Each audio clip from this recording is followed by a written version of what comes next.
Devenir riche, il y a énormément de personnes qui rêvent de le devenir secrètement, mais pourtant, à l'arrivée, il y a peu d'élus. C'est normal parce que devenir riche, ça demande de faire des choix, de faire des sacrifices.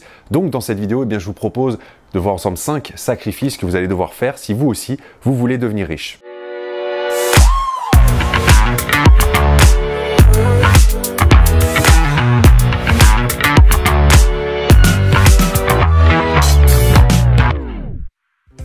Bonjour et bienvenue dans cette nouvelle vidéo, je suis ravi de vous retrouver, j'espère que vous avez passé un bel été.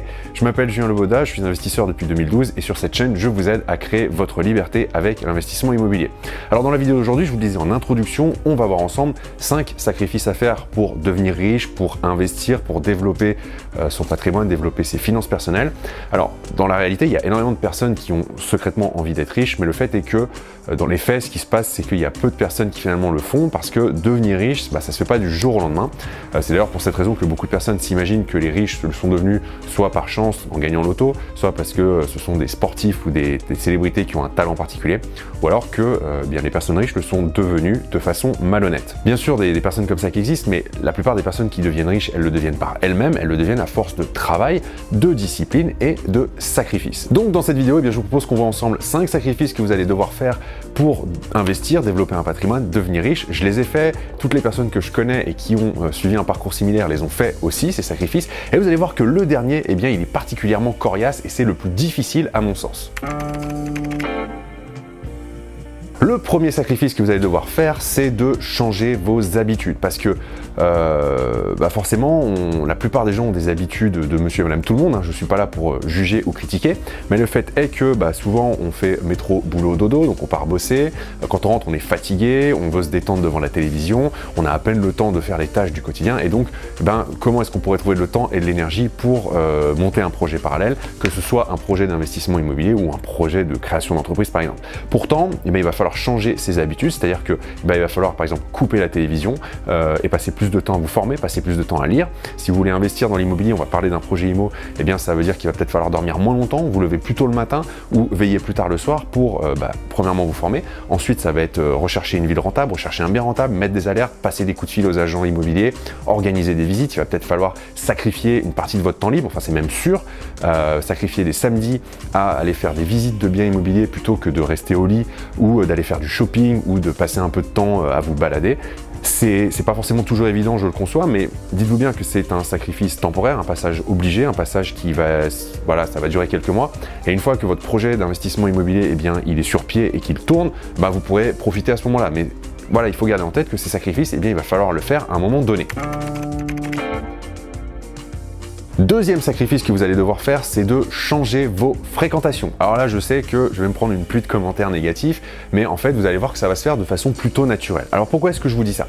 Je ne suis pas, encore une fois, en train de juger et de vous dire que vous allez devoir laisser de côté les gens avec qui vous avez l'habitude de traîner, mais vous connaissez certainement le dicton qui dit qu'on est la moyenne des 5 personnes qu'on fréquente le plus, et quand vous allez vous mettre en marche sur un projet d'investissement, un projet en tout cas pour vous enrichir, pour changer et améliorer votre vie, ce qui va se passer, c'est que vous allez faire des choses qui sont différentes de ce que les personnes autour de vous ont l'habitude de faire. Et ça, vous allez voir que naturellement, vous allez être amené à soit moins en parler, soit à passer moins de temps avec ces personnes. La raison est simple.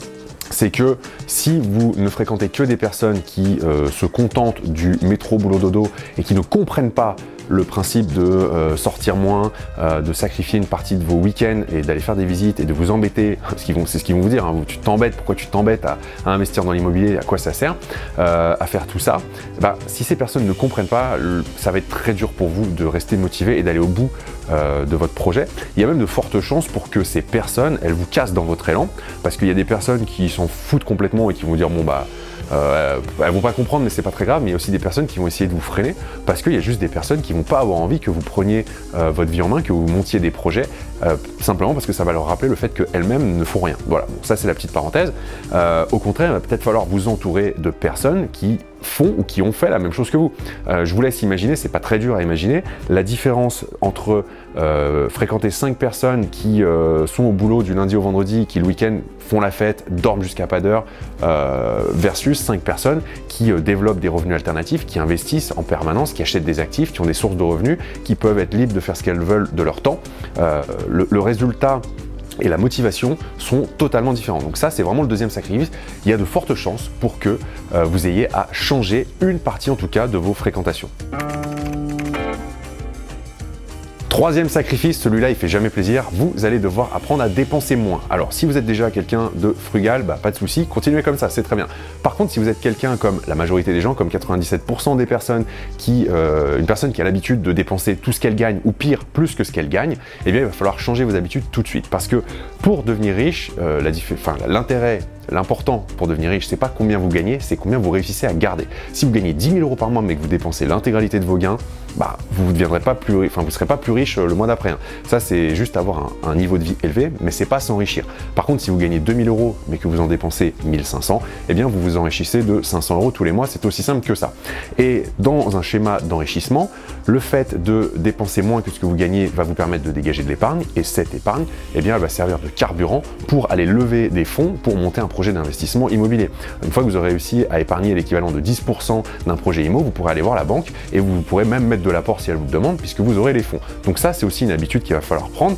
Et même ensuite, garder toute votre vie, parce que c'est en gardant un niveau de vie qui va être inférieur à votre niveau de revenu que vous allez continuer à vous enrichir toujours plus. Et ça, c'est vraiment un sacrifice, ça va être un sacrifice au début. Et vous allez voir qu'après, une fois que vous aurez pris cette habitude, vous le verrez plus comme ça parce que ça deviendra normal, ça deviendra juste votre niveau de vie habituel. Alors bien sûr, ça va nécessiter d'adapter vos habitudes de consommation.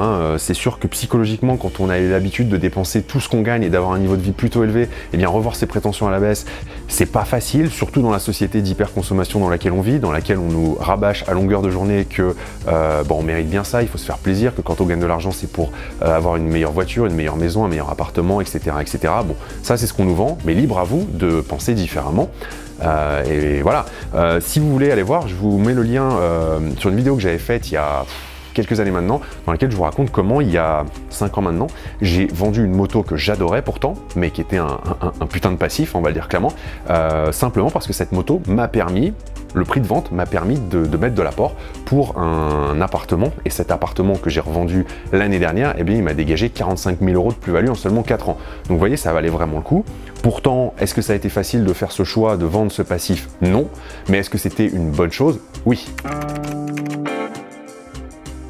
Quatrième sacrifice que vous allez devoir faire, c'est prendre des risques. Alors là, je suis désolé, mais il n'y a pas d'enrichissement sans prise de risque, à part le fait de jouer au loto éventuellement, mais vous avez quand même une chance très mince de devenir riche.